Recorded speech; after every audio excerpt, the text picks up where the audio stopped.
شعبہ نے ہمیں حدیث بیان کی، کہا میں نے اللہ سے سنا، وہ اپنے والد سے، اور وہ حضرت ابو ہریرہ رضی اللہ عنہ سے حدیث بیان کر رہے تھے۔ انہوں نے نبی صلی اللہ علیہ وسلم سے روایت کی کہ آپ نے منت ماننے سے منع کیا اور فرمایا یہ تقدیر کے کسی فیصلے کو نہیں ٹال سکتی، اس کے ذریعے سے تو بخیل سے مال نکلوایا جاتا ہے۔ صحیح مسلم حدیث نمبر 4242۔ مجھے زہیر بن حرب اور علی بن حجر سعدی نے حدیث بیان کی، الفاظ زہیر کے ہیں۔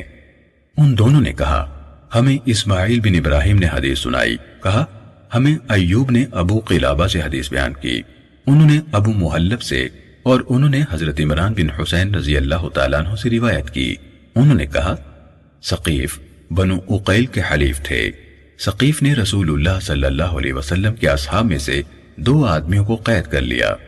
بدلے میں رسول اللہ صلی اللہ علیہ وسلم کے اصحاب نے بنو عقیل کے ایک آدمی کو قیدی بنا لیا اور انہوں نے اس کے ساتھ اونٹنی ازبہ بھی حاصل کر لی۔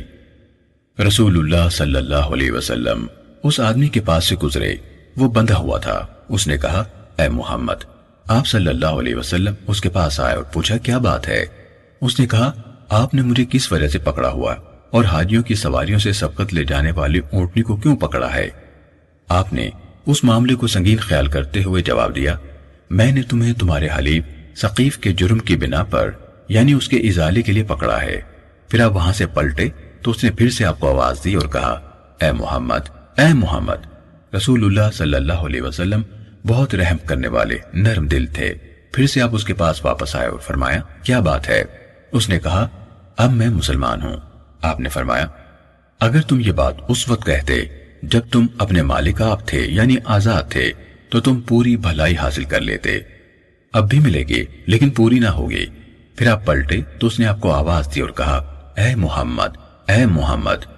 آپ پھر اس کے پاس واپس آئے اور پوچھا کیا بات ہے؟ اس نے کہا میں بھوکا ہوں، مجھے کھانا کھلائیے، اور پیاسا ہوں، مجھے پانی پلائیے۔ آپ نے فرمایا ہاں یہ تمہاری فوراً پوری کی جانے والی ضرورت ہے۔ اس کے بعد معاملہ طے کر کے اسے دونوں آدمیوں کے بدلے میں چھوڑ دیا گیا۔ اونٹنی پیچھے رہ گئی اور رسول اللہ صلی اللہ علیہ وسلم کے حصے میں آئی، لیکن مشرکین نے دوبارہ حملہ کر کے پھر اسے اپنے قبضے میں لے لیا۔ کہا بعد میں غزوہ ذات القرد کے موقع پر مدینہ پر حملے کے دوران ایک انصاری عورت قید کر لی گئی اور ازبہ اونٹنی بھی پکڑ لی گئی۔ عورت بندھنوں میں جکڑی ہوئی تھی۔ لوگ اپنے اونٹ اپنے گھروں کے سامنے رات کو آرام کرنے کے لیے بٹھا دیتے تھے۔ ایک رات وہ خاتون اچانک بیڑیوں یعنی بندھنوں سے نکل بھاگی اور اونٹوں کے پاس آئی۔ وہ سواری کے لیے جس اونٹ کے بھی قریب جاتی وہ بلبلانے لگتا تو وہ اسے چھوڑ دیتی، حتیٰ کہ وہ ازبہ تک پہنچ گئی تو وہ نہ بلبلائی۔ کہا وہ صدائی ہوئی اونٹنی تھی تو وہ اس کے پیٹھ کے پچھلے حصے پر بیٹھی اور اسے دوڑایا تو وہ چل پڑی۔ لوگوں کو اس کے جانے کا علم ہو گیا، انہوں نے اس کا تعاقب کیا لیکن اس نے انہیں بے بس کر دیا۔ کہا اس عورت نے اللہ کے لیے نظر مانی کہ اگر اللہ نے اس اونٹنی پر اسے نجات دی تو وہ اسے اللہ کی رضا کے لیے نحر کر دے گی۔ جب وہ مدینے پہنچی تو لوگوں نے اسے دیکھا تو کہنے لگے یہ ازبہ ہے، رسول اللہ صلی اللہ علیہ وسلم کی اونٹنی۔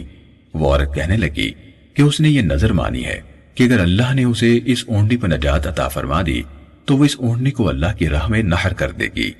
اس پر لوگ رسول اللہ صلی اللہ علیہ وسلم کی خدمت میں حاضر ہوئے اور آپ کو یہ بات بتائی تو آپ صلی اللہ علیہ وسلم نے فرمایا سبحان اللہ، اس عورت نے اسے جو بدلہ دیا وہ کتنا برا ہے۔ اس نے اللہ کے لیے یہ نظر مانی ہے کہ اگر اللہ نے اس کو اس اونٹنی پر نجات دے دی تو وہ اسے ذبح کر دے گی۔ معصیت میں نظر پوری نہیں کی جا سکتی، نہ ہی اس چیز میں جس کا بندہ مالک نہ ہو۔ ابن حجر کی روایت میں ہے اللہ کی معصیت میں کوئی نظر جائز نہیں۔ صحیح مسلم حدیث نمبر 4245۔